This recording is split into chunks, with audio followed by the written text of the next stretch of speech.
আবু বাকার দরজায় ফুটলা মাথায় করে নিয়ে কানটা দরজার দিকে বাবজে লাগিয়ে দিয়ে বললেন, লব্বাইক ইয়া রাসূলুল্লাহ। ও নবীজি, আপনার বন্ধু আবু বাকার, আমি লব্বাইক, আমি রেডি হয়ে গিয়েছি। নবী বলেন, আল্লাহর নবী বলেন, আবু বাকার রে, তুমি কি জানতে আজ রাত্রিবেলা আসবো? বলে নাও।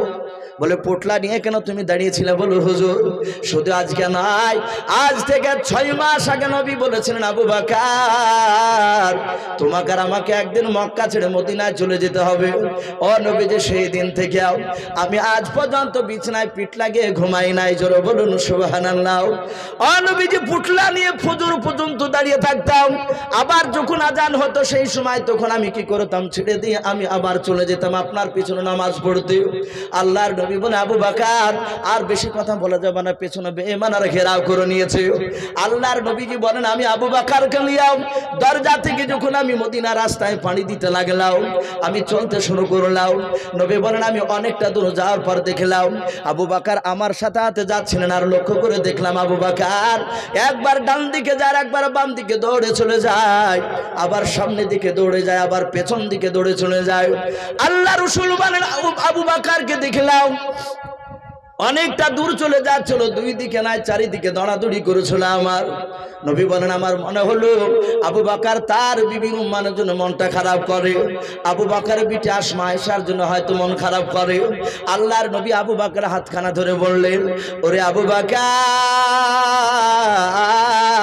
তুমি এতক্ষণ ছটফট করেছো বলে আবু বাকার, আমার মনে হয় তোমার বাড়ির জন্য হয়তো মন খারাপ করে নাকি আবু বাকার। হযরত আবু বাকার নবীজির হাত দুখানা ধরে কাঁদেন আর বলে, নবী খোদার কসম কেরা বলে, নবী গো, আপনার সাথে থাকলে সারা পৃথিবীর মায়া আমি ভুলে যাই। বলুন সুবহানাল্লাহ। নবী, আমি বিবির জন্য আমি ছটফট করেছিলাম নাও, আমার পিঠে আয়েশা আসমার জন্য ছটফট করেছিলাম নাও। আল্লাহর নবী দরদি নবী জনাবে মুহাম্মদ রাসূলুল্লাহ সাল্লাল্লাহু তাআলা আলাইহি ওয়াসাল্লাম ডাক দিয়ে বলেন, আবু বাকার কেন তুমি ডান দিকে বাম দিকে সামনে পেছন দিকে চারিদিকে দৌড়াদৌড়ি কেন করেছিলে বলো? হযরত আবু বাকার ডাক দিয়ে বলেন, নবী গো, আজ রাত্রির বেলা মক্কা থেকে মদিনায় আমরা দুজনায় চলে যাচ্ছি। বলে হ্যাঁ। পালিয়ে যাচ্ছি? বলে হ্যাঁ। ও আল্লাহর নবী শুনে নেন, এই কথাটা যদি গতকালকে যদি একবার যদি লিক হয়ে যায়, যদি জানতে পেরে যায় কাফেরেরাও, ও নবীজি হয়তো জঙ্গলে চারিদিকে কাফেরেরাও তীর ধনুক নিয়ে দাঁড়িয়ে থাকবে। নবী, আপনি আমি যাচ্ছি এই রাস্তা দিয়ে? বলে হ্যাঁ। নবী গো, আপনার ডান দিককার হয়তো বেঈমানেরা আপনার ডান দিকের বাজু বা হাতের দিকে লক্ষ্য করে তারা হয়তো তীর ছড়বে। ও নবীজি, আমি ডান দিকে দৌড়ে এই কারণে যাই, ডান দিকের বেঈমানের তীর ছোড়া তীরখানা যেন নবী গো আপনার দেহতে না লেগে যাও, আপনার বন্ধু আবু বাকরের দেহতে যেন লেগে যায়। বলুন সুবহানাল্লাহ। ও বাপজি ভাইয়েরাও, আল্লাহর নবী আবু বাকরের কথা শুনে নবী যে জোরে ধরলেন, গালে মুখে চুমা দিয়ে বলে, আবু বাকার আমি তোমার ব্যবহার এত খুশি হয়েছি। আবু বাকার শুনে নাও, আমার আল্লাহ কোরআনে বলেছেন, কুল ইন কুনতুম তুহিব্বুনাল্লাহ ফাত্তাবিউনি ইউহিব্বুকুমুল্লাহ ওয়া ইয়াগফির লাকুম যুনুবাকুম ওয়াল্লাহু গফুরুর রহিম। আমার আল্লাহ বলেন, হে নবী আপনি বলে দেন, আমার সান্নিধ্য যদি লাভ করতে হয়, আমার জান্নাত যদি পেতে হয়, ফাত্তাবিউনি, হে নবী আপনার যেন ইত্তেবা অনুসরণ করে চলে। বলুন সুবহানাল্লাহ। আল্লাহর নবী বলুন, আবু বাকার শুনে নাও, আমি তোমার ব্যবহারে খুশি হয়েছি, আমার আল্লাহ তোমার উপর রাজি হয়ে গিয়েছে, খুশি হয়ে গিয়েছে। আবু বাকার রে, সারা জীবনের তোমার নেকির প্রয়োজন নাই। আবু বাকার আজকে রাত্রিটার নেকিটা শুনে নাও, এত দামি করে দিয়েছেন আমার আল্লাহ তোমার। এই নেকি যদি এক পাল্লায় যদি রাখা হয়, তোমার একটা রাত্রের নেকিটাও, আর কিয়ামত পর্যন্ত যত আমার উম্মাতে আসবে সবার নেকিগুলো যদি অপর পাল্লা রাখা হয়, হে আবু বাকার তোমার এক রাতের নেকির পাল্লাটা ভারী হয়ে যাবে। বলুন সুবহানাল্লাহ। ও বাপজি ভাইরাম, সে আবু বাকার সাদ ইবনে আবি ওয়াক্কাসের হাত দুখানা ধরে ডাক দিয়ে বলেন, ভাই রে, আমি ওই রাত্রির নেকি পর্যন্ত তোমাকে দান করে দিব ভাই। আমি উমারকে দান করি নাই, উমার বদলা তোকে মাঝে মাঝে চাইতো, উসমান গনি বদলাতে চাইতো, আমি চাই নাই, আমি দিই নাই। এই সাদ ইবনে আবি ওয়াক্কাস, আমি তোমাকে ওই রাত্রির নেকি পর্যন্ত দিয়ে দিলাম, তার বিনিময়ে রাসূলকে ক্ষমা করে দাও। সাদ ইবনে আবি ওয়াক্কাস বলে আমি উড়াতে লিখে দেব না। ও বাপজি ভাইরাও, আল্লাহর নবী জনাবে মুহাম্মদ রাসূলুল্লাহ সাল্লাল্লাহু আলাইহি ওয়াসাল্লাম পেছন দিকে ঘুরে ডাক দিয়ে বলেন, আবু বকর তুমি ওকে ছেড়ে দাও। নবী বলেন, সাদ ইবনে আবি ওয়াক্কাস তুমি কাছে এসো। আল্লাহর নবী বলেন, সাদ ইবনে আবি ওয়াক্কাস তোমাকে আমি কবে মেরেছিলাম, আঘাত করেছিলাম বলাও। সাদ ইবনে আবি ওয়াক্কাস চোখ দুটো বাপজি লাল করে আছে, মেজাজ হাই হয়ে আছে। বলে, নবী গো, একদিন আপনি উটের চেপে আপনি যাচ্ছিলেন আজবা নামক উটটায়, যে উটটায় নবী চাপতেন উটটার নাম আজবা। ও নবীজি, আপনার ডান হাতে ছিল চাবুকখানা। বলে, হ্যাঁ। আপনি উটের সামনে পায়ে মারতে গিয়েছিলেন, আর আমি উটের লাগাম কানা ধরে ধরে আগে আগে হাঁটছিলাম। নবী গো, ওই চাবুকটা উটের পায়ে না লেগে নবী আমার ডান দিকের কাঁধে চাবুকখানা লেগে গিয়েছিল। আল্লাহর নবী বলেন, তাই? বলে, হ্যাঁ। এই সাদ ইবনে আবি ওয়াক্কাস, আমি যে তোমাকে চাবুক দিয়ে মেরেছিলাম, তুমি কি দিয়ে মারবে বললাও? বলো, হুজুর, যে চাবুক দিয়ে আপনি মেরেছেন চাবুকটা আমার বাড়িতে রাখা আছে, আমি যত্ন করে রেখেছি আপনাকে মারার জন্য। কোনদিন যদি আপনি ক্ষমা চান, সেই দিন আমি আপনাকে মেরে আমি প্রতিশোধ নিয়ে নেব, তার জন্য রেখেছিলাম। আল্লাহর নবী বলে, দৌড়ে নিয়ে এসো। সাদ ইবনে আবি ওয়াক্কাস রাদিয়াল্লাহু তাআলা আনহু বাপজি দৌড়ে চলে গিয়ে চাবুকটা নিয়ে আসলেন। বলে, নবী গো, এই দেখেন সে চাবুকখানা। নবীর সাহাবারা সবাই মিলে বললেন, সাদ ইবনে ওয়াক্কাস তুমি মেরো না। আল্লাহর নবী বলেন, ওগো সাহাবারা, আর কিছু বলবা না। আর যদি তাকে যদি প্রতিশোধ না নিতে দিই, কিয়ামতের ময়দানে কোটি কোটি যেদিন মানুষের সমাগম হবে, সেই দিনকে হয়তো আমার আল্লাহ আমাকে জান্নাত দিতে গিয়ে হয়তো আটকে দিতে পারে, তার প্রতিশোধ দিই না। এই কারণে তোমরা বাধা দিও না। আমি রাসূল বলেছি, হয় ক্ষমা করে দাও, নতুবা তার প্রতিশোধ বদলা নিয়ে নাও। ও বদলা নিতে চায়, চোখে মারতে দাও। সাদ ইবনে আবি ওয়াক্কাস বলে, হুজুর রেডি হয়ে যান, এবার মারবো আপনাকে আমি। আল্লাহ রাসূল বাপজি এক না দুই না 10 হাত দূর সামনে আছে, সামনের দিকে চোখ করে আছে, তাকে আছে নবী আমার। সাদ ইবনে আবি ওয়াক্কাস পেছনে চাবুক নিয়ে বাপজি পায়তারা শুরু করে দিয়েছে, নবীকে মারবে। হাজার হাজার সাহাবায়ে কেরাম এইভাবে বাপজি চোখ দুটো আপনার বন্ধ করে আছে। আরে আল্লাহর নবীজিকে মারবে, আমরা দাঁড়িয়ে সহ্য করতে পারবো না, কিন্তু উপায় নাই, সাহাবাকে মারতে পাওয়া যাবে না। এটা নবী আর সাহাবার ব্যক্তিগত ব্যাপার। আল্লাহর নবীর সাহাবারা চোখ বন্ধ করে আছেন। এইদিকে আল্লাহর নবী জনাবে মুহাম্মদ রাসূলুল্লাহ বলেন, মারো সাহাবাও। সাদ ইবনে আবি ওয়াক্কাস চাবুকখানা বাপ যেভাবে তুলেছে, নবীকে মারবে। ডাক দিয়ে বলে, নবী আমার ভালো মনে পড়ে যায়, যেদিন আপনি আমাকে চাবুকখানা মেরেছিলেন, সেদিন আমার ডান দিকেও পাঞ্জাবি ছিল না। ও নবীজি, আমার জামা ছিল না শরীরেও। নবীজি, আপনার গোটা জামা খোলা লাগবে না, একটু দয়া করে ডান দিকে আর পাঞ্জাবির গারিবান কলার খানা একটু টেনে নামা। আল্লাহর নবীর সাহাবারা বাপ যারা আশ্চর্য হয়ে গেলেন। নবী বলেন, কেউ কথা বলবো না, সবাই চুপ করে দাঁড়িয়ে থাকো। আল্লাহ রাসূল পাঞ্জাবির বুদাম খুলে দিয়াও এইভাবে বাপজি গারিবান, যাকে আমরা অনেকে কলার বলি, জামার এই কলারটা ধরে বাপজি এইভাবে টানতে টানতে যখন একেবারে বাপজি ডান দিকের কাঁধটা আলাদা হয়ে গেল, ফাঁকা হয়ে গেল, সাদ বিন আবি ওয়াক্কাস বাপজি দেখতেছিলেন কত দূর জামাটা নামায়। দেখে যাতে জামাটা নামিয়েছে, রাসূলুল্লাহর ডান দিকের কাঁধে বাপজি একটা কবিতরের ডিমের সমান বাপজি একটা গোস্তের টুকরা ছিল। অনেক মানুষের দেখবেন বাপজি পিঠে আপ থাকে, মাথায় আপ থাকে। আল্লাহ রাসূলের ডান দিকের কাঁধে বাপজি আবের মতো গোস্তের টুকরার মতো বাপজি আপনার হাড়ের টেপের মতো একটু মোটা ছিল, সবুজ রং দেখতে ছিল বাবা। আল্লাহর নবীজের ওই গোস্তের টুকরাটাকে মাহারে নবাত বলা হয়, বলুন সুবহানাল্লাহ। ওই মাহারে নবাতে লেখা ছিল কলমা লা ইলাহা ইল্লাল্লাহু মুহাম্মাদুর রাসূলুল্লাহ, ওটা আল্লাহ লিখে দিয়েছিলেন, বলুন সুবহানাল্লাহ। আল্লাহ রাসূল জাত বাপজি পাঞ্জাবি সালাতে গিয়াও মাহারে নবাতির গোস্তের টুকরাটা বাপজি আপনার দেখতে পাওয়া গিয়েছে। সাদ আপনি আবি ওয়াক্কাস ওটাই দেখতে চাইছিলেন, যাহাতে দেখা হয়েছে খালি হয়ে গিয়েছে। ডাক দে বলে, হুজুর আর টানতে হবে না, ওই পর্যন্ত টেনে ধরুন। সাদ ইবনে আবি ওয়াক্কাস দৌড়ে গিয়ে বাবা নবীজির মাথার উপরে বাপজি চাবুকখানা তুলে দিয়ে আর মারলেন না।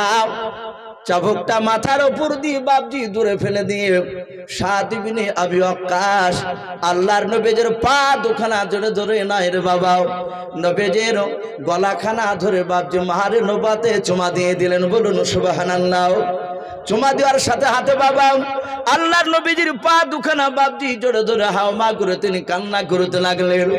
ডাক দিয়ে বলে, নবী আমি কি আপনাকে মারতে পারি নবী গো, আমি চরম বেয়াদবি করে ফেলেছি। আল্লাহর নবীর সাহাবারা বাপজি অবাক হয়ে তাকিয়ে আছে। সাদ বিন আবি ওয়াক্কাস 1 ঘন্টা ধরে মারবো পায় তারা করেছিল। এত বুঝানোর উপর সাহাবা বুঝে নাই, মারবো বললেও কিন্তু নবীজিকে না মেরে মারে নবাতে চুমা দিয়ে দিল। আল্লাহর নবী যে সাদ ইবনে আবি ওয়াক্কাসের হাত দুখানা ধরে বলে, এই পাগল সাদ ইবনে আবি ওয়াক্কাস। আল্লাহর নবীজির পাগল সাদ ইবনে আবি ওয়াক্কাস নবীর চেহারার দিকে চেয়েছে, বাপজি ফ্যাল ফ্যাল করে বাপজি চেয়ে কান্না করেছে। নবী বলেন, সাদ ইবনে আবি ওয়াক্কাস এত পাই তারা কেন তুমি করলে বলাও? এই সাদ ইবনে আবি ওয়াক্কাস তুমি এত কেন পাগলের মতো ব্যবহার দেখালে বলাও? ডাক দিয়া বলে, নবী আপনি দুনিয়ার বুকে আপনি 10 জন নারী আর পুরুষকে জান্নাতের সার্টিফিকেট দিয়েছেন। বলুন সুবহানাল্লাহ। ওগো নবী আপনি বলেছেন আবু বকর জান্নাতে, ওমর জান্নাতে, ওসমান জান্নাতে, আলী জান্নাতে, আবু তালহা জান্নাতে, আব্দুর রহমান জান্নাতে, মা আয়েশা জান্নাতে, ফাতেমা জান্নাতে, খাদিজা জান্নাতে, আয়েশা জান্নাতে। ও আল্লাহর রাসূল আপনি এতগুলো নারী আর পুরুষের মধ্যে থেকে 10 জন নারী আর পুরুষ আপনি বলেছেন তারা দুনিয়ার বুকে জান্নাত চলে যাবে, তারা সার্টিফিকেট পেয়ে গিয়েছে। খোঁজখবরি শুনিয়েছেন আপনি তাদেরকে জান্নাতের।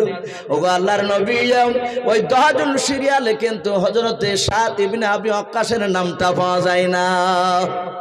ওগো নবী যে আমি জান্নাতি এটা গ্যারান্টি হতে পারলাম না, কিন্তু নবী আপনার মুখে মসজিদে নববীতে শুনেছিলাম আপনি বলেছেন আপনাকে এমন একটা মাহারে নবুয়ত দান করা হয়েছে যে আদম নবীকে আল্লাহ দেয় নাই, মুসা নবীকে দেয় নাই, ঈসা নবীকে দেয় নাই, ইদ্রিস নবীকে দেয় নাই, হযরত নূহ নবী পয়গম্বর আলাইহিমুস সালামদেরকে দেন নাই, সমস্ত নবীদেরকে দেয় নাই, শুধু নবীজি আপনাকে একাই আল্লাহ দিয়েছেন।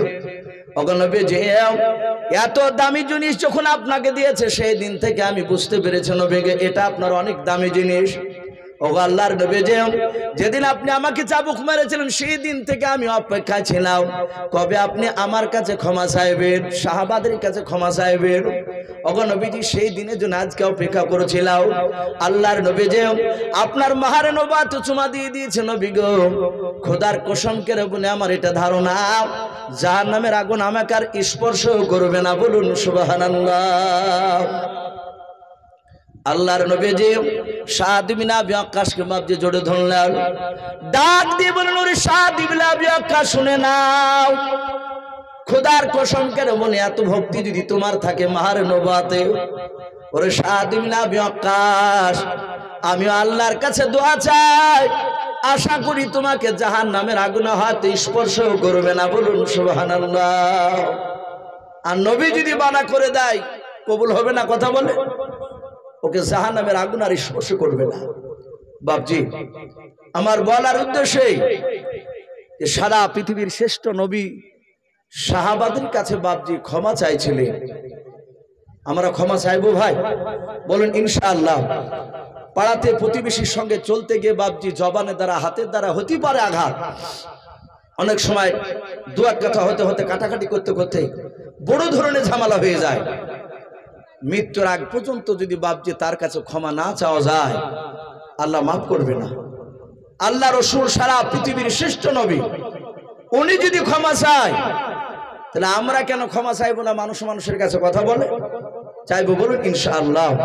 তো ভাই যাই হোক, দেখেন প্রায় রাত্রি 11টা বাপজি প্রায় 10 হতে চললো, প্রায় 2 ঘন্টার উপরে বাপজি আলোচনা হয়ে গেছে। আর তাতে প্রচন্ড গরমের রাত্রি, আবার খিচুড়ি রান্না হয়েছে। আমাদের হাফেজ সাহেব উনি বলছিলেন যে হুজুর মিলাদের এই দোয়ার জালসা শেষে খাওয়া দাওয়ার ব্যবস্থা আছে।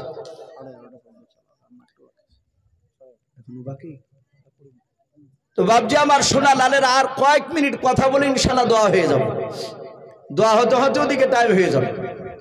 আমি প্রতিটা বাপজি ভাইদেরকে বলবো আমরা বিশ্বনবীর সুন্নাতের উপর আমল করব, বলুন ইনশাআল্লাহ, বলুন ইনশাআল্লাহ। সুন্নাতের উপর আমল করতে হবে। আমার বিশ্বনবী জনাবে মুহাম্মদ রাসূলুল্লাহ সাল্লাল্লাহু তাআলা আলাইহি ওয়াসাল্লাম দুনিয়ার বুকে বাপজি আপনার বলেছেন, কিয়ামতের ময়দানে আমার সুপারিশ ছাড়া কোন উম্মতি তারা জান্নাত যেতে পারবে না, বলুন সুবহানাল্লাহ। এটা নবী বলেছে। কোন নবী রাসূল তারা সুপারিশ করে কোন উম্মতকে বাপজি জান্নাতে নিয়ে যেতে পারবে না, একমাত্র আপনার আমার রাসূল ছাড়া, বলুন আলহামদুলিল্লাহ। হাদিসের কিতাবে পাওয়া যায় কিয়ামতের ময়দানে এক নয় দুই নয় চারটে দল বাপজি তারা কিছু সংখ্যক নেকির কারণে, কিছু সংখ্যা বাপজি কি একবারে সংখ্যায় কম, প্রথমকার দল তারা কিছু নেকির জন্য বাপজি তারা জান্নাত যেতে পারবে না, তারা জাহান্নামী হয়ে যাবে। ফেরেশতারা বলবে তুমি তো জাহান্নামী। বলে কতটা নেকি লাগবে? বলে অল্প। আচ্ছা আচ্ছা। সাথে হাতে বাপজি বলল, ওগো ফেরেশতারা, একটু আল্লাহকে বলুন না যে আমাদেরকে একটু সময় দিবেন কিনা। আমরা যদি কোনো নবী রাসূলের কাছে যাই, তারা যদি আমাদের জন্য ইয়াশফাউলানা, যদি তারা আমাদের জন্য যদি সুপারিশ করে, তাহলে আল্লাহ কবুল করবেন কিনা একটু জিজ্ঞাসা করুন। কিয়ামতের ময়দান এত কঠিন হবে, এত কঠিন হবে, আল্লাহ কাহার হবে সেদিন, বলুন আলহামদুলিল্লাহ। কাহার? আল্লাহর চেহারার দিকে মানুষ তাকাতে ভয় পাবে সেদিন বাপজি। আমলের দিকে লক্ষ্য করে আল্লাহ মানুষকে জান্নাতে দেবে, যার উপর দয়া হবে তাকে দিবে। কিন্তু বাপজি কার উপর দয়া হবে সেটা তো জানবো না আমরা। জান্নাত জাহান্নামী বাপজি তাদের ফয়সালা হয়ে যাবে। দুজন ব্যক্তি তারা দাঁড়িয়ে থাকবে আল্লাহর সামনে, সিংহাসনের সামনে দাঁড়িয়ে কিয়ামতের ময়দানে। আল্লাহ ডেকে বলবেন, ফেরেশতা ওদের কিছু আছে নাকি? বলে হুজুর, ওগো আল্লাহ একটাও নেকিও নাই। বলে নাই। বলে নাও। আল্লাহ বলবেন, এই সাহাবা, এই বান্দা, তোমরা তো জাহান্নামী। বলে তাতে নিজ চোখে দেখতে পাচ্ছি, নেকি নাই। কিয়ামতের ময়দানে কে জান্নাতে যাবে কে জাহান্নামে যাবে মানুষকে বলা লাগবে না, তারা আপন আপন মানুষ নিজের আমল দেখতে পারবে, কে জান্নাতি কে জাহান্নামী। শিক্ষিত অশিক্ষিত সবাই বুঝতে পারবে, বলবে আল্লাহ আমরা জাহান্নামী। আল্লাহ রহমতের জোশে ডুব মারবে, বলুন সুবহানাল্লাহ। আল্লাহ রহমতের জোশে ডুব দেওয়ার পর আল্লাহ বলবে, যা বান্দা তুই জাহান্নামে চলে যা। একজনকে বলবে। ওই জাহান্নামী বান্দাটা আল্লাহর হুকুম শোনার সাথে হাতের বাবা আর এক সেকেন্ডও দাঁড়াবে না, দৌড়ে গিয়ে জাহান্নামের আগুনে ঝাঁপ দিয়ে দেবে। আমার আল্লাহ আর একজনকে ডাক দিয়ে বলবে, ওরে বান্দা তুমিও জাহান্নামে চলে যাও। দুই নাম্বার জাহান্নামী ব্যক্তি ভাবছে দৌড়ে আর যাবে না, সামনের দিকে এক পা ফেলবে জাহান্নামের দিকে বাবা, আর পেছন দিকে ঘুরে রাসূলুল্লাহ নয় আমার আল্লাহর দিকে বাপজি চেয়েছে বাপজি ওই মানুষটা দেখবে, আর সামনের দিকে পা ফেলবে আর পেছন দিকে ঘুরে ঘুরে তাকাবে। এইভাবে অনেক কয়েকবার তাকানোর পর বাপজি সেও জাহান্নামে ঝাঁপ দিয়ে দেবে। আমার আল্লাহ রহমতের জোশে ডুব দেওয়ার পর আল্লাহ ফেরেশতাকে বলবে, ওদের দুজনকে আবার তুলে নিয়ে এসো। ফেরেশতারা জাহান্নামী দুজনকে আবার বাপজি তাদেরকে তুলে নিয়ে আসা হবে। আল্লাহর রাজ দরবারে দাঁড়িয়ে করার পর বলবে, ওগো প্রথম বান্দা, আমি তোমাকে হুকুম দিলাম জাহান্নামে চলে যাও, আর এত জাহান্নামের আগুন এত তীব্র এত ভয়ঙ্কর, এই আগুন দেখে তোমার দিলে একটু ভয় হলো না? তুমি সোজা দৌড়ে গিয়ে তুমি আগুনে ঝাঁপ দিয়ে দিলেও। ওই বান্দা আল্লাহর কাছে হাত দুখানা জুড়ে করে বলবেন, আল্লাহ জীবনে তোমার কথাগুলো দুনিয়াতে মানি নাই, যদি তোমার কথা অনুযায়ী যদি চলতাম, তোমার হাবিবের কথা অনুযায়ী যদি চলতাম, আজকে জাহান্নামে যেতে হতো না। ওগো আল্লাহ দুনিয়াতে নাফরমানি করেছি, বেঈমানি করেছি, তোমার শুধু বিরোধমূলক কাজ করে বেরিয়েছে। ওগো আল্লাহ, দুনিয়াতে তোমার একটা কথা আমি মানি নাই, কিন্তু কিয়ামতের ময়দানে তুমি শুধু একবার হুকুম করেছো জাহান্নামে চলে যাও। ওগো আল্লাহ, আমি কিয়ামতের ময়দানে কি তোমার একটা কথা আমি মানবো না? তাই দুনিয়াতে মানি নাই বলে, কেন মানবো না বলে তোমার কথাটা মানার জন্য দৌড়ে গিয়ে ঝাঁপ দিয়ে দিয়েছে। আমার আল্লাহ মুচকি হাসি দিয়ে বলবেন, বান্দা তোর আজকে এতটুকু বিশ্বাস আমার পরে? বলে হ্যাঁ। বলে যা, আমি আল্লাহ তোর জাহান্নামের আগুন হারাম করে দিয়ে জান্নাতে দিয়ে দিলাম। বলুন সুবহানাল্লাহ। ফেরেশতারা বাপ অবাক হয়ে তাকিয়ে থাকবেন। আল্লাহ বলবেন, দ্বিতীয় বান্দা তুমি দাঁড়াও। বলে আল্লাহ বলুন কি বলবেন? বলে বান্দা আমি তোমাকে হুকুম দিয়েছিলাম তার মতো জাহান্নামে চলে যাও। ওরে বান্দা তুমি জাহান্নামে গেলে না, গেলে কিন্তু তাড়াতাড়ি গেলে নাও। একবার সামনের দিকে পা ফেললে আর দ্বিতীয় দিকে পেছন দিকে ঘুরে তাকালে দ্বিতীয়বার, আবার পা ফেললে পেছন দিকে আমার দিকে ঘুরে ঘুরে তাকাছিলে। কারণটা কি বললাও? তুমি কি ভয়ে যাচ্ছিলে না জাহান্নামের আগুনের ভয়ে? ওই বান্দা হাত জোড় করে বলবেন, আল্লাহ আমি জাহান্নামের আগুনের ভয়ে আমি পেছন দিকে আপনার দিকে তাকাছিলাম নাও। বলে কার কেন তুমি তাকাছিলে বলাও? বলে আল্লাহ আমি তো তোমার কথা দুনিয়াতে মানি নাই, কিন্তু জালসা হতো মৌলানারা, হাফেজ সাহেবরা, কারি সাহেবরা, তাবলিগ জামাতের লোকেরাও তারা বলতো তুমি নাকি কারিম, তুমি দয়ালু, তুমি রহমান, তুমি কারিম। ওগো আল্লাহ আমি বারবার আপনার দিকে তাকাছিলাম একটাই কারণ, যদি আল্লাহ একবার যদি আপনি কারিম হয়ে যান আমার জন্য দয়া হয়ে যায়। ওগো আল্লাহ আপনার দয়ার কোনো শেষ নাই রে মহলাও। তাই আমি বারবার তাকাছিলাম একবার যদি আমার আল্লাহ আমার ওপর যদি একটু দয়া যদি করে নেয়। আমার আল্লাহ বলে এত তোমার বিশ্বাস আজকে? বলে হ্যাঁ। আমার আল্লাহ বলবেন, ওরে বান্দা যা, আমি আল্লাহ তোর জন্য জান্নাত খরচ করে দিলাম। বলুন সুবহানাল্লাহ। এ হচ্ছে আল্লাহ। কিন্তু বাপজি কিয়ামতের ময়দানে আপনার উপর যে এটা হবে আমার উপর হবে আমরা এটা বলতে পারবো না। কিন্তু রাসূলুল্লাহ বলেছে তারা এক দল, দুই দল, তিন দল, চার দল কিয়ামতের ময়দানে তারা সব জাহান্নামী ঘোষণা হয়ে যাবে।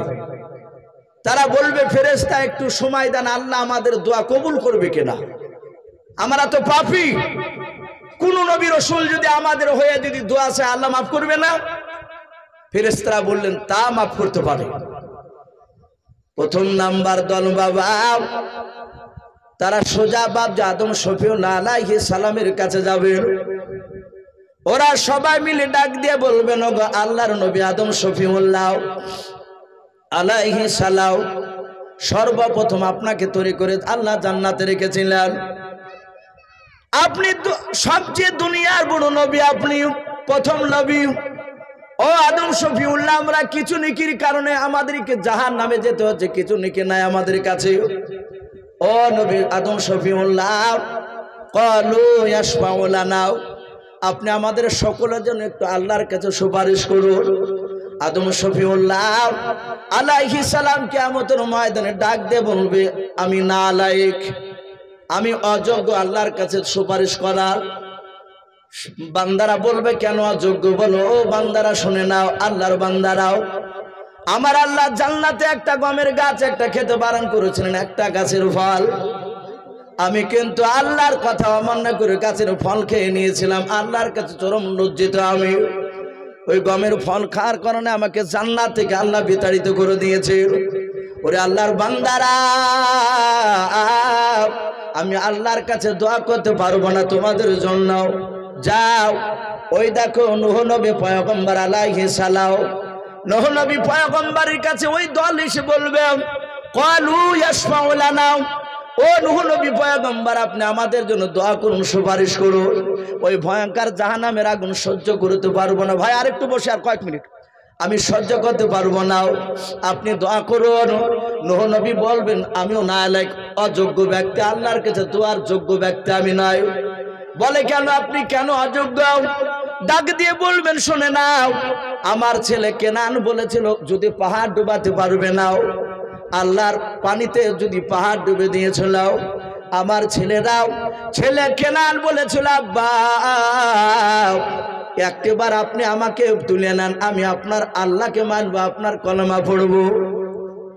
নূহ নবী বলেন, আমি নৌকাটা নিয়ে একটু ঘোরাছিলাম, আমার ছেলেকে উঠাবে এরকম মানে একটু ইরাদা করলাম, আমার অন্তরের খবর আল্লাহ জানেন। আল্লাহ ডেকে বলেন, নূহ নবী পয়গম্বর আর একটিবার যেন ইরাদা করবে না, তোমার ছেলেকে বাঁচাবো, তোমার ছেলে জাহান্নামী হয়ে গিয়েছে, আর তোমার ছেলের দোয়া কবুল হবে না।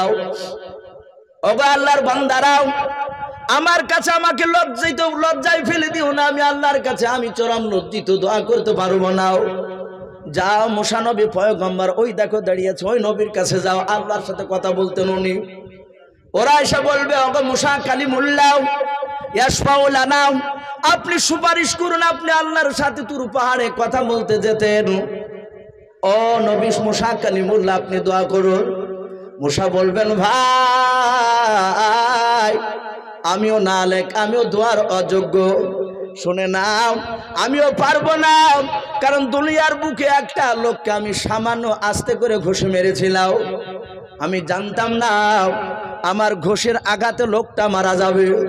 ওগো আমার বান্দারা, আল্লাহর একটা ঘুষ মারাতে লোকটা মরে গিয়েছে, আমি লজ্জিত, আমি পারবো না দোয়া করতে। যাও তোমরা ওই শারুহুল্লাহ আলাইহিস সালামের কাছে যাও।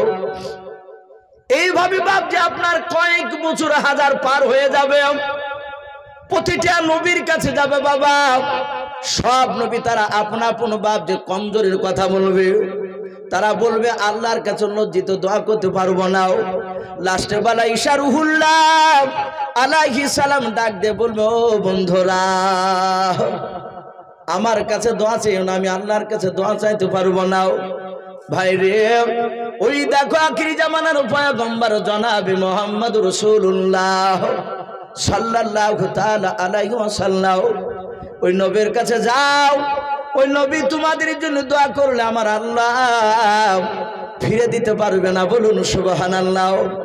ওই ব্যক্তিরা বাপজি আল্লাহর নবীর কাছে গিয়ে বলবে, কানু ইয়াশফাউ লানা, নবী আমার এইভাবে পেছন দিকে ঘুরে বাপজি আল্লাহর বান্দাদের দিকে তাকাবে, তাকে দেখবেন তারা অনেক দিন ধরে তারা ময়দানে ঘুরে ঘুরে বেরিয়েছে, ওই জাহান্নামের আগুনের ভয়ে বাপজি তাদের চেহারাখানা শুকিয়ে গিয়েছে।